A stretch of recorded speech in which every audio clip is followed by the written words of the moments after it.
여러분 안녕하세요. 네, 좀 밝게 시작을 해봅시다. 여러분 안녕하십니까? 네, 반갑습니다. 밝게 시작할 것이 참 없어 보이는 그런 때를 살고 있나 봐요. 밖에 지금 보시면 정말로 공기도 좋고 파릇파릇 돋아오르는 그 나뭇잎들을 보면 약동하고 있는 생명을 느낄 수 있는데 그러네요. 가장 약동하는 이때, 그렇죠? 오늘 말씀을 통해서 힘을 얻게 되었으면 좋겠습니다. 아일랜드에 한 청년이 있었습니다. 이 청년이 곧 결혼식을 앞두고 있었는데요. 사랑하는 이 여인과 결혼할 생각에 꿈을 부풀어 바로 그 전날을 보내고 있던 그 시각이었습니다. 그런데 이 여인이 배를 타고 가다가 그만 물에 빠져서 익사합니다. 모든 걸 다 준비해 뒀거든요. 아무런 쓸모가 없게 됐어요. 그래서 너무 낭망을 하게 돼요. 절망의 늪에 빠져서 한참 힘들어하니 가족들의 권유로 이 땅이 아니라 이제 다른 땅에서 좀 살아볼 수 있는 기회를 가지고자 합니다. 그래서 건너간 곳이 캐나다입니다. 그곳에서 좀 안도하고 안착하면 좋겠다 해서 이렇게 하루하루의 시간을 보내고 있었대요. 그리고 좀 이렇게 차츰차츰 정리를 할 수 있겠다는 생각이 드는 바로 그때쯤에 또 다른 안 좋은 소식이 들립니다. 그것은 뭐냐면 고향에 두고 온 어머니가 지금 중병에 걸렸는데 얼마 후에 또 돌아가실 것 같다는 내용입니다. 이 사람의 글에 보면 뭐라고 표현하냐면 나는 죽고 싶었다 이렇게 표현을 하더라고요. 세상의 모든 불행이 한꺼번에 자기에게 폭풍처럼 몰려오는 것 같았다라고 기록하고 있습니다. 그 청년은 이제 뭐 할 수 있는 게 아무것도 없다고 느꼈대요. 그래서 울고만 있었답니다. 그리고 울고만 있다가 자기가 이제 신앙을 하던 사람이니까 하나님께 기도를 했답니다. 예수님, 좀 도와주세요. 힘없게 나직하게 이제 기도를 하였던 거죠. 그리고 또 이렇게 얘기합니다. 제발 제 기도에 응답해 주세요. 어머니의 병을 좀 낫게 해주세요. 그러면 평생 하나님의 영광을 위해서 살겠습니다. 정말 이 일만 이루어 주시면 저의 간절한 소원이 있는데 사랑하는 이 어머니만 살릴 수 있으면 제가 평생 하나님의 종으로 살겠습니다. 이렇게 기도했답니다. 마음에 정말 이렇게 단단한 각오를 가지고 그 기도를 했대요. 근데 갑자기 평안함이 느껴지더래요. 어떻게 하는 건지 모르겠지만 기도하는 도중에 위로 받는다는 생각을 가졌답니다. 얼마 후에 집에서 소식이 왔는데 어머니가 씻은 듯이 나왔답니다. 이전보다 더 건강해지셨대요. 너무 행복했습니다. 그래서 이 사람이 그때 떠오른 영감을 가지고 이렇게 시를 쓰게 되었는데 그것이 우리가 부르고 있는 죄짓 맡은 우리 구주라고 하는 찬미입니다.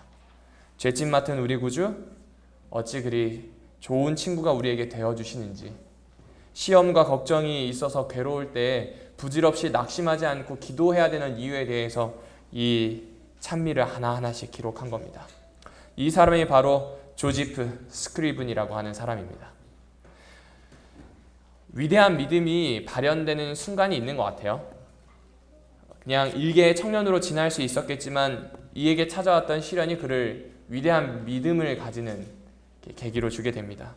그리고 이것은 믿음의 후예들에게 길이길이 불릴 수 있는 노래까지 선물을 해주죠.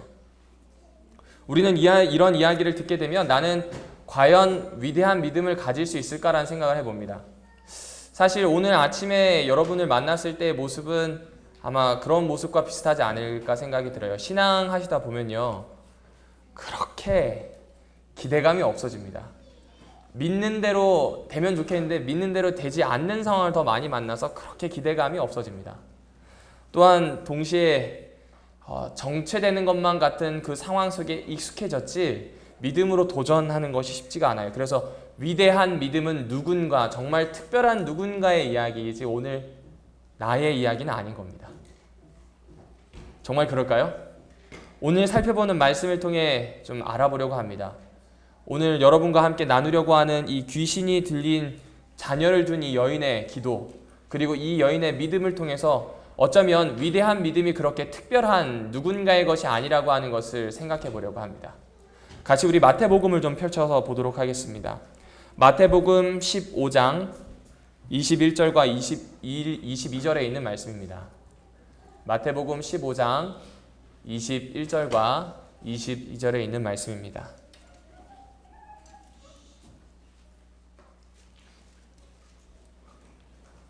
네, 찾으셨으면 제가 읽겠습니다. 예수께서 거기서 나가사 두로와 시돈 지방으로 들어가시니 가나안 여자 하나가 그 지경에서 나와서 소리질러 가로되 주 다윗의 자손이여 나를 불쌍히 여기소서 나를 내 딸이 흉악히 귀신 들렸나이다 하되. 그렇습니다. 지금 오늘 이 상황의 첫 시작을 두로와 시돈 지방으로 가시는 예수님의 모습으로 드러냅니다. 그리고 거기에서 만나게 될 여인의 모습에 대해서 지금 설명해 주고 있죠. 우리는 어떤 위대한 누군가가 위대한 믿음을 가진다라고 생각하는데 사실 첫 구절부터 이걸 깨주고 있습니다. 생각해 보세요. 제자들은요 3년 반 동안 예수님을 쫓아서 믿음의 훈련을 한 사람들 맞습니까? 근데 제자들에게는 그렇다 할 기록이 없습니다. 특별히 마태복음을 잘 보시면 그 제자 중에 한 명인 마태가 기록하였음에도 불구하고 그가 어떤 위대한 믿음을 나타냈다, 이건 별로 나타나 있지 않아요. 그런데 이 마태복음에 기록되어 있는 사람들 중에 예수님을 한 번 만났던 사람들, 그 한 번 만났던 사람들은 변화까지 경험합니다. 그죠? 너무 신기해요. 그 사람이 이방인이든 여자든 절대 나올 수 없다고 생각했던 절름발이든 귀신 들린 사람이든 어쨌든 예수를 한 번 만난 사람들은 변한 겁니다. 오래 신앙을 한 사람이 아니라 그저 예수님을 소식을 듣고 예수님을 한 번 만난 그 사람이 변화하고 바뀐 거예요. 이것이 어떤 면에서 믿음의 아이러니가 아닐까라는 생각을 해봅니다. 그래서 오늘 이 말씀은 저희들에게 용기를 주는 것 같아요. 아직 예수님을 만나지 못했다고요? 그러면 어쩌면 단 한 번 오늘 이 안식일의 만남이 예수님을 정말 진하게 체험하는 시간이 될 수 있는 겁니다. 아직 나는 믿음의 연수가 너무 짧아서 예수님을 만나기엔 부족한 것 같다고요. 성경은 그렇게 이야기하지 않습니다. 성경은 오히려 오래 믿었던 사람들에게 예수 그리스도는 늘상 계셨음에도 불구하고 그들에게는 위대한 믿음을 드러낼 기회가 그렇게 없었던 것 같아요. 오히려 예수를 그냥 딱 한 번 어쩌면 지나가다가 그렇게 만나게 된 누군가가 믿음을 발휘할 수 있었고 변화할 수 있었다고 이야기해 줍니다. 따라서 오늘 이 자리에 앉아있는 우리 청소년 여러분들이시여, 너무 어린 우리 초등학생들이라고 해서 예수님을 못 만나는 거 아니에요. 만날 수 있어요. 우리 학생들 아직은 어른들처럼 다 성장하지 않아서 공부해야 돼서 못 만나는 거 아니에요. 앉아 계신 우리 청년들, 나에게는 이미 그런 기회가 놓쳤거나 아니면 아직 오지 않아서가 아닙니다. 어쩌면 오늘이 그 기회가 될 수도 있는 겁니다. 믿음은 얼마나 오래 믿었느냐가 아니라 예수님을 어떻게 만났느냐가 더 중요한 사항이기 때문에 그렇습니다. 오늘 이 마음을 가지고 이 본문을 보게 되기를 원합니다. 특별히 예수님께서는 두로와 시돈 지방으로 가셨다라고 성경은 이야기합니다. 두로와 시돈은 쉽게 얘기하면 유대인 지방이 아니라 그 밖에 있는 지방이라는 뜻입니다. 거기에 가신 이유는 그 전에 나오는 내용을 보시면 아시겠지만 베세다에서 예수님이 정말 괴로움을 당했어요. 여러 바리새인과 서기관들에게 비난도 당하시고 질문도 받고 대답하고 그 대답도 꼬아서 들으니 그거 설명하고 그리고 사람들도 고치고 너무 정신 없으셨어요. 그래서 예수님은 한적한 곳에서 쉬고자 그곳에 가십니다. 맞나요? 그런데 그럼에도 불구하고 예수님은 거기에서 쉬는 것만이 유일한 목적이 아니었습니다. 누구를 지금 만나고 계세요? 이 가나안 여자를 만나고 계세요. 한번 잘 기억해 보십시오. 우리 삭개오에 대한 이야기 아마 지겹도록 들으셨을 거예요. 그렇죠? 근데 이 삭개오를 한번 잘 생각해 보십시오. 삭개오를 만나셨던 그 여리고 성에서의 그 경험은요, 사실은 예수님이 예루살렘에서 십자가로 달려 돌아가시기 위해 올라가시는 때입니다. 다시 말해 예수님이 돌아가시기 10일도 안 되는 시간 속에서 여리고를 지나가시면서 누구를 만나신 거예요? 삭개오를 만나셨어요. 그쵸? 삭개오의 이름까지 아시고 삭개오의 문제까지 해결하시고 갑니다. 그 바쁜 와중에. 맞나요? 얼마 전에 또 우리가 교과책을 통해서 보았죠. 오병이어의 기적. 예수님이 쉬려고 산으로 가셨어요. 6월절이고 휴일이었는데 사람들이 너무 많이 와요. 그러니 그 사람들을 피해서 좀 쉬러 올라가신 겁니다. 그런데 그 장소까지 사람들이 쫓아와요. 근데 예수님 이 사람들을 그냥 밀쳐내십니까? 아니면 만나서 밥도 주고 병도 고쳐주고 이야기도 해주고 친구가 되어주셨어요. 그렇게 하셨어요. 예수님의 모습이 여기에서 드러나고 있는 겁니다. 예수님께서는 이 여인을 만나러 가기 위하여 먼저 준비하고 계심에 대해서 이야기합니다. 예수님께서는 단순히 두로와 시돈 지방으로 가셔서 그냥 쉬겠다 이걸로 끝나시는 게 아니라 이 여인을 만나서 이 여인에게 정말 필요한 것을 채워주시겠다고 준비하는 모습을 보여주고 계시는 거예요. 그렇기 때문에 아무것도 아니라고 볼 수 있었던 이 사람이, 그렇기 때문에 딱 한 번만 예수님을 만났던 이 사람이 변화할 수 있었던 거예요. 위대한 믿음은 예수님께서 먼저 준비해 주셨기 때문에 시작된 겁니다. 그런가요? 오늘 여러분이 여기에 앉아 있어요. 그리고 예수님을 믿기 위한 준비를 하고 있다고 생각할 거예요. 하지만 그 모든 상황과 이런 것들은 예수님께서 만들어 주셨습니다. 여자의 상황을 보면 더 쉽게 알 수 있어요. 가나안 여자입니다. 베니게의 족속이라고 또 표현하기도 합니다. 헬라어로 바꾸니까 그냥 베니게일 뿐이고요. 실제로는 가나안 민족의 후예입니다. 이방신을 섬기고 있었기 때문에 이미 정복자로 서 있는 유대인들에게는 이 사람들은 쉽게 얘기하면 쓸모없는 존재입니다. 그래서 유대인들이 받을 수 있는 의료적, 교육적, 종교적인 모든 혜택으로부터 제외된 사람이에요. 예수님을 이러나 저러나 발견할 수 없는 환경이라는 말씀입니다. 그런 상황에 있어요. 그런데 그를 만나기 위해서 예수님께서 거기로 찾아오신다는 겁니다. 시대의 소망은 이것뿐만 이야기하지 않습니다. 우상 숭배자들이 있었던 그 땅에 예수님이 찾아오시기 전에 그리스도의 하시는 놀라운 소식이 이 지방의 소문으로 들렸답니다. 다시요, 무엇으로 들렸다고요? 소문으로 들려왔대요. 그리고 이 지방에 있는 몇 사람은 그것을 직접 봤답니다. 그리고 이 지방에 있는 몇 사람들은 예수님께서 그 말씀하시는 걸 직접 들었답니다. 그러니까 이 여인은 거기에 대한 걸 듣게 되면서 희망이 있지 않을까 생각을 했대요. 그리고 온갖 질병을 고친다라는 이 선지자에 대한 소식이 자신에게 들려왔을 때 이것을 붙잡기 시작을 한 겁니다. 만약 문둥병자도 고쳐줬다면 어쩌면 문둥병보다는 좀 제가 낫잖아요. 그냥 이방인일 뿐이잖아요. 그러니까 날 낫게 해주지 않을까요? 이 생각을 가진 거예요. 만약 절름발이도 고쳤다면, 그 불가능한 사람을 일으켰다면 뭐 신분의 벽 따위쯤이야 충분히 넘어설 수 있지 않겠나, 그런 믿음이 생긴 겁니다. 이 믿음을 가질 수 있었던 조건이 뭐라고요? 위대한 믿음이 생길 수 있도록 누가 지금 그 준비를 하고 계셨던 거예요? 예수님께서 준비하셨던 거예요. 오늘 우리에게도 마찬가지예요. 믿음의 소문이 들려온다니까요. 지금 여러분이 가지고 계신 성경책, 믿음의 소문의 핵심입니다. 그런가요? 그 믿음의 소문이 여러분의 귀로 들어가기를 원해요. 눈에서 읽혀지고 대충 지나가는 것이 아니라 여러분의 귀로 들어가길 원하고요. 여러분의 마음으로 들어가길 원하는 게 우리 하나님의 마음입니다. 주변을 보십시오. 우리 얼마 전에 서기호 장로님께서 설교를 해주셨죠. 그 설교의 내용을 전 아직도 기억을 합니다. 그가 어떻게 믿음이 클 수 있었는지에 대해서 하나하나 살피면서 하나님의 섭리에 대해서 이야기해 주셨어요. 우리 교회 안뿐만 아니라 여러분의 친구들을 보십시오. 신앙을 하게 된 그 놀라운 과정들을 나눌 필요가 있는 것 같아요. 이 소문들이 들려오게 될 때 이 여인은 붙잡았던 겁니다. 마찬가지로 오늘 우리에게도 이 소문이 들려옵니다. 붙잡으셔야죠. 그런가요? 왜요? 이미 예수님이 위대한 믿음이 설 수 있는 모든 판을 다 깔아주셨기 때문에 그렇습니다. 그러므로 이 안식일 용기를 가지고 성경을 펼치면 좋겠습니다. 오늘 이 안식일 담대하게 정말 즉각적으로 무릎을 꿇었으면 좋겠어요. 이미 그 소문이 복음이라고 하는 좋은 소식이 되었던 그 믿음들이 오늘 우리 것이 되도록 도와주시겠다고 성경은 이야기하고 있거든요. 주저하지 마세요. 바로 펼쳐보시는 겁니다. 바로 무릎을 꿇어 보시는 겁니다. 왜요? 주님께서 이 모든 걸 다 준비해 주셨기 때문입니다. 자, 그러면 도대체 우리는 어떻게 해야 할까요? 다 준비해 주셨대요. 도대체 어떻게 해야 하겠습니까? 이 여인이 지금 누구 때문에 예수님 앞에 나왔다고 성경은 이야기하죠? 귀신이 들려있는 누구 때문에요? 딸 때문에 나왔답니다. 딸을 향한 어머니의 마음은 어떻겠습니까? 지금 딸을 두신 어머님들이 여기 꽤 많이 계시죠? 딸을 향한 어머니의 마음은 어떠신가요? 글쎄요, 저는 아직 자녀가 없어서 잘 알지는 못합니다. 근데 딸을 향한 어머니의 마음은요, 말로 표현할 수가 없더라고요. 남자들은 절대 이해할 수도 없고요.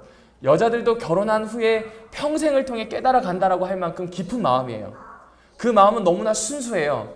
그 마음은 하나도 이기적인 게 없고 완전히 그 딸에게만 집중되어 있는 이타적인 마음입니다. 그렇습니까? 그러한 마음을 가지고 예수님 앞에 나아갔다는 사실을 우린 기억해야 합니다. 왜 그럴까요?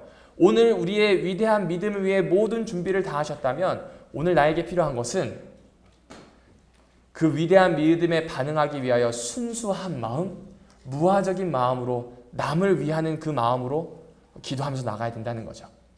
쉽게 표현하면 다른 사람에 대한 마음을 키운 그 다른 사람에 대한 순수한 마음을 가지고 예수님 앞에 나아가야 된다는 겁니다. 이것이 믿음이 클 수 있는 조건이라는 거죠. 비단 타인에게뿐만 아닙니다. 오늘 나에게도 그렇죠. 여러분이 가지고 있는 문제를 정말 진솔하게 하나님 앞에 드려야 함을 이야기하는 겁니다. 딸에 대해서 뭐 덮어놓을 문제나 아니면 뭐 감출 게 하나도 없어요. 그냥 있는 문제 그대로 가져간 것처럼 오늘 여러분이 겪고 있는 문제가 있다면 있는 그대로 가져가는 게 필요합니다. 그런데 신앙을 하면 있는 그대로 가져가는 게 너무 힘이 들어요. 좀 감싸야 되고요. 좋게 보여야 하고요. 다른 사람이 어떻게 볼지도 생각해야 될 것 같아요. 그런 거 전혀 필요 없답니다. 있는 그대로 가져가는 게 필요해요. 여인은 그렇게 나아가게 되었습니다. 또 어떤 믿음의 모습이 필요할지 고민해 봤습니다. 가나안 여인이라는데 다시 한 번 더 힌트를 얻게 됐어요. 이방신들이 많았겠죠? 의사들도 있을 겁니다. 주술사들도 있었을 것이고요. 어떤 병을 고치는데 용하다고 하는 누군가도 있었을 거예요. 아마 이 여인이 거기를 찾아가 보지 않았겠습니까? 딸의 일인데요. 다 실망을 당했을 거예요. 그리고 나서 오직 한 분 예수 그리스도에 대한 희망만 가지고 간 겁니다. 마찬가지로요. 우리에게 있어서 세상을 좀 등져야 하는 것 같아요. 세상을 좀 등을 져야 해요. 세상에 대해서 실망하는 것이 어쩌면 위대한 믿음을 키울 수 있는 좋은 조건 중에 하나가 될 것 같습니다. 왜요? 누구만 바라보게 하니까요. 예수님만 바라보게 하니까요. 그래서 여인은 그렇게 예수님께서 만들어주신 그 조건 속으로 들어가게 됩니다. 오늘 여기에 앉아있는 우리 청소년 예배 성도 여러분, 우리도 이 마음으로 나아갔으면 좋겠습니다. 순수하고 진솔한 마음으로요. 무릎을 꿇을 때 하나님 저와 함께 해주셔서 감사합니다. 오늘 맛있는 밥 주셔서 감사합니다. 이렇게 기도할 수 있어요. 그러나 진솔하게 정말 기도하는 겁니다. 주님, 하루의 필요를 채워주기 위하여 오늘 이 밥까지 저에게 허락해 주신 거 감사합니다. 주님, 저에게 이런 문제가 있는데요. 이거 뭐 어떻게 제가 해결할 수가 없습니다. 하면 할수록 너무 어렵습니다. 도와주시죠. 이거 안 도와주시면 제가 죽을 것 같습니다. 좀 살려주시지. 이렇게 진솔한 마음이 필요한 것 같아요. 그리고 세상에 대해서는 등을 지는 겁니다. 예수님 아니어도 충분히 이건 할 수 있는데. 적극적으로는 이렇게 생각할 수 있지만 소극적으로는 이런 겁니다. 에이, 되지도 않는데 게임이나 해야지. 에이, 뭐 이것도 해결되지 않는데 그냥 뭐 잠이나 자야지. 세상에 대해서 여전히 기댈 것이 남아있다고 생각하지 말고요. 그때 몸을 일으켜서 무릎을 꿇고 나아가는 겁니다. 이것이 바로 위대한 믿음이 생길 수 있는 준비 과정, 주님께서 만들어주신 그 과정 안으로 들어가는 방법입니다. 그럼 여러분에게 다시 한번 여쭙겠습니다. 그럼 이 여인이 그렇게 행동했는데 한 번에 예수님께서 그 즉시 들어주셨어요? 성경을 같이 보겠습니다. 23절입니다. 예수는 한 말씀도 대답지 아니하시니 제자들이 와서 청하여 말하되 그 여자가 우리 뒤에서 소리를 지르오니 보내소서. 영어 표현에는 제발 이 여인을 좀 정리해서 빨리 쫓아 보내주시기를 구합니다. 뒤에서 소리 지르는 게 너무 싫은 거예요. 시대의 소망에는 이 여인이 집요하게 요청했다라고 표현을 합니다. 왜 집요하게 요청했을까? 23절 초반부에 나오죠. 예수님이 한 말씀도 대답하지 않으셨대요. 그러니까 이 여인은 계속 울부짖었다는 겁니다. 사실 위대한 믿음이 발생할 수 있는 좋은 조건이 있음에도 불구하고 그 믿음이 태동조차 하지 못하고 쓰러질 때가 바로 이런 상황 아닐까요? 열심히 기도하는데 응답이 없어요. 그러니 이제 믿음이 자랄 수 있는 싹이 없다고 생각해서 포기합니다. 그런데 오늘 이 여인은 지금 포기하고 있습니까? 포기하지 않습니까? Never give up. 그죠? 절대 포기하지 않아요. 이 여인이 포기하지 않은 이유가 무엇일까 곰곰이 묵상해 봤어요. 아마 이것 때문이 아닐까요? 아직 yes, no, 맞다, 아니다, 된다, 안 된다라고 하는 지금 대답이 있었어요? 없었어요? 대답이 없어요. 그러니까 아직 대답이 있지 않은 겁니다. 그래서 나는 이 기도를 계속 할 수밖에 없는 거예요. 이해되시나요? 아직 대답이 없을 뿐이지 예수님이 듣지 않으시는 게 아니에요. 예수님이 여전히 귀가 뚫려 있는 사람이기 때문에 지금 뭐 하고 계세요? 그걸 듣고 계시니까 자꾸 이야기하는 겁니다. 그리고 이 기도에 대해서 듣게 되었을 때 제자들마저도 듣고 들을 수밖에 없을 정도로 크게 이야기했던 것 같아요. 믿음이 없어질 것 같다고요. 믿음이 약하여진다고요. 그래서 그 핑계로 내 기도가 응답되지 않는 것 때문에 그렇다고요. 아니요. 이 여인의 모습을 우리가 쫓아갔으면 좋겠어요. 위대한 믿음이 태동할 수 있는 것은 듣지 않으신다는 생각에서 낭망하는 것이 아니라 아직 대답하지 않으셨을 뿐이지 듣고 계신다는 그 확신에서 시작이 되는 겁니다. 오늘 우리에게 혹시 응답이 없는 기도가 있나요? 여전히 하나님께 드리고 있지만 이루어지지 않은 기도가 있죠. 아마 부모님들에게는 자녀를 위한 기도가 그럴 겁니다. 학생들에게는 공부를 잘하고 싶어서 기도 열심히 한다고 하는데 성적과는 상관없는 기도의 제목이 되어버립니다. 그런가요? 직장에서 안식일을 지키고 싶어서 정말 간절하게 기도하고 갔는데 상사의 모습은 똑같습니다. 남자들은 군대에서 이걸 제일 처음 경험하지요. 훈련소에서 안식일을 지키고 싶다고 이야기했는데 아주 스리슬쩍 사뿐하게 중대장이 못 들은 척 해버립니다. 응답이 없는 것 같아요. 하지만 응답이 없는 것 같다 하여 그때는 멈출 때가 아니라 무엇할 때라고요? 더 나아갈 때입니다. 사랑하는 우리 청소년 예배 식구 여러분, 우리 이런 기도를 하셨으면 좋겠습니다. 아직 응답이 없다고 듣지 않으시는 게 아니라면 들으실 수 있도록 더 크게 주님께서 나를 돌아보시는 그때까지 끝까지 붙들고 늘어지는 마음, 이것이 오늘 우리에게 필요한 마음이 아닐까 하는 생각이 듭니다. 과연 그렇게 하였을 때 예수님께서 들으셨나요? 들으셨어요. 그리고 이 여인을 향해 돌아섭니다. 그랬더니 이 여인에겐 기회라 생각해서 바로 예수님 앞에 슬라이딩 하듯이 무릎을 꿇어요. 그리고 주여 저를 도와주십시오라고 이야기합니다. 근데 예수님이 굉장히 이때 차가운 응답을 하십니다. 어떤 응답을 하시나요? 제자들에게 이야기한 거 말고 지금 여인에게 한 이야기 말입니다. 어떤 차가운 응답을 하셨어요? 자녀에게 줄 떡을 개에게 던지는 것이 마땅하대요? 마땅하지 않대요? 마땅하지 않대요. 여러분이 늘 이야기를 들어서 아시겠지만 쉽게 얘기하면 이 여인에 대해서 개로 취급하고 계시는 거예요. 너는 쉽게 얘기하면 개다. 이거 얘기하는 거예요. 나는 개에게 떡을 던져주려고 온 게 아니라 내 자녀들 이스라엘 백성들에게 주러 왔다. 이 이야기 하시는 겁니다. 여러분이라면 이 얘기 들으면 어떻겠습니까? 제가 한 번은 군대에서 있었을 때 일입니다. 제가 전투경찰대에 있었는데 전투경찰대는 육군이랑은 조금 다릅니다. 육군은 상호 존중과 배려라고 하는 그 캐치프레이즈에 맞추어서 조금 갈구는 거 외에는 별로 없다고 전 들었습니다. 근데 잘 모르겠습니다. 부대마다 사정은 다르겠죠. 근데 전투경찰대는 그렇지 않습니다. 온갖 가혹행위와 욕설과 구타와 이런 것들이 있어요. 저도 그 똑같은 시절을 견뎌왔습니다. 물론 선배들에 비해서 덜했겠지만 정말 심했습니다.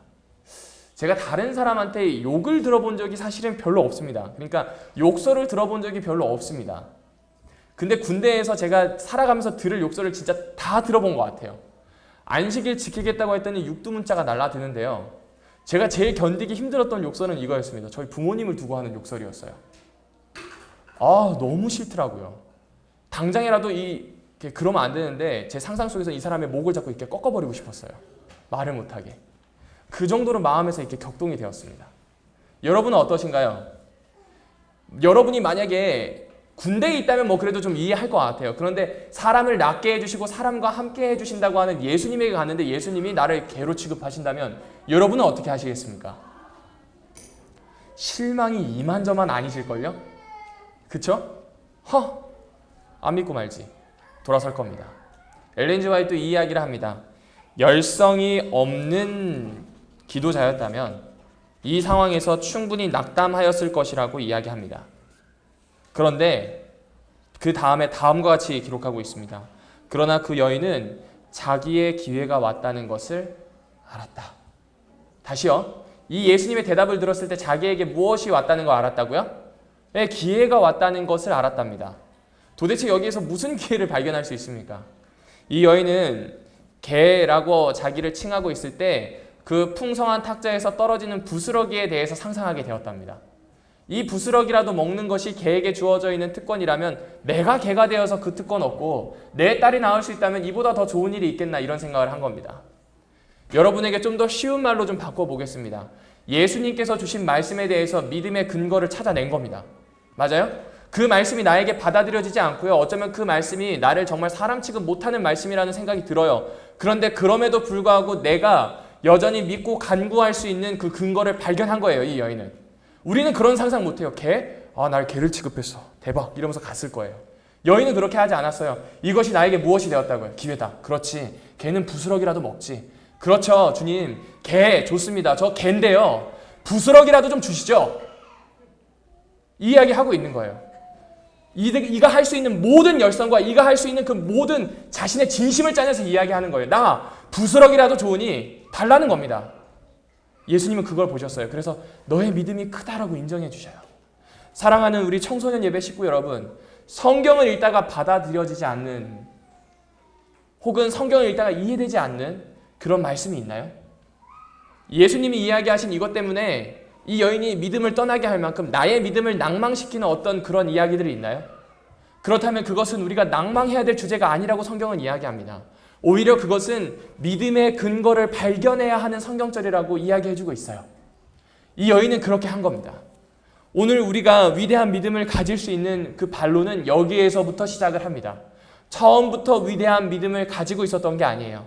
서두에서 말씀드렸던 것처럼 그 믿음을 준비해 주시는 하나님이 있었고 그 준비해 주시는 하나님에게 맞추어서 하나님 앞으로 나오는 모습이 우리에게 필요합니다. 그리고 거기에서 멈추는 것이 아니에요. 거기까지의 믿음에서 만족하는 것이 아니라 내가 할 수 있는 최선을 다해보는 겁니다. 첫 번째 어떤 거요? 대답하지 않으시는 것은 듣지 않으시는 게 아니라는 사실을 고백하는 겁니다. 그리고 두 번째로요. 주신 말씀이 나를 낭망하게 할 때 이것은 낭망하게 할 말씀이 아니라 나를 반드시 사랑하시고 나를 긍휼히 여기시는 하나님이라면 이 말씀은 나에게 믿음의 근거를 주기 위해서 주시는 말씀이라는 사실을 기억해야 한다는 겁니다. 그래서 이 여인은 민족적, 신앙적인 편견이나 교만 같은 거 없이 그저 예수님을 쫓아갈 수 있었다는 겁니다. 오늘 이 안식일 우리의 믿음이 이렇게 회복되기를 원합니다. 우리 어린이반 친구들에게는 아마 교회에서 지내는 시간이 녹록하지 않을 때도 있을 겁니다. 왜냐하면 교회에서 여러분의 에너지를 발산하는 것보다는 많이 이렇게 뭐라 그럴까요? 가두어두는 느낌이 좀 없지 않아 있을 겁니다. 그런데 잘 생각해 보세요. 안식일에 그렇게 덜 움직이잖아요. 그럼 우리 어린이 여러분들이 할 수 있는 건 딱 한 가지밖에 없어요. 기도하는 거예요. 그런가요? 잠깐이라도 한번 기도해 보세요. 믿음을 가지고 간구하는 겁니다. 그리고 그분께서 아직 응답하지 않으시더라도 계속 규칙적으로 해보는 겁니다. 청년들과 학생들에게도 똑같이 권유합니다. 혹 인생의 문제를 두고 나의 진로를 두고 기도하시나요?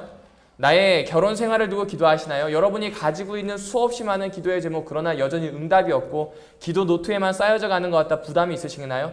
아니요. 그런 건 여러분의 믿음을 강하게 하는데 전혀 도움이 되지 않습니다.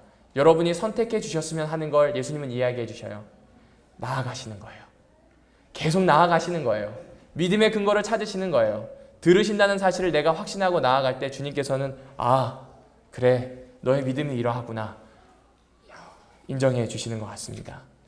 이것이 이 여행 중에 행하신 유일한 기적이었습니다. 예수께서 두로와 시돈의 그 변경 지방을 가신 것은 이 이적을 행하기 위함, 이 여인을 만나기 위함이었답니다. 똑같이 오늘 우리 친구들을 만나기 위해서 주님은 이 자리에 오셨습니다. 그렇다면 이제 고민해 볼까요? 무엇을 구하면 좋겠습니까? 어떤 믿음으로 나아가면 좋겠습니까? 오늘 주님을 만날 때 풍성한 은혜를 기대하며 이 말씀에 있는 믿음을 기억하며 나아가게 되기를 원합니다. 감사합니다.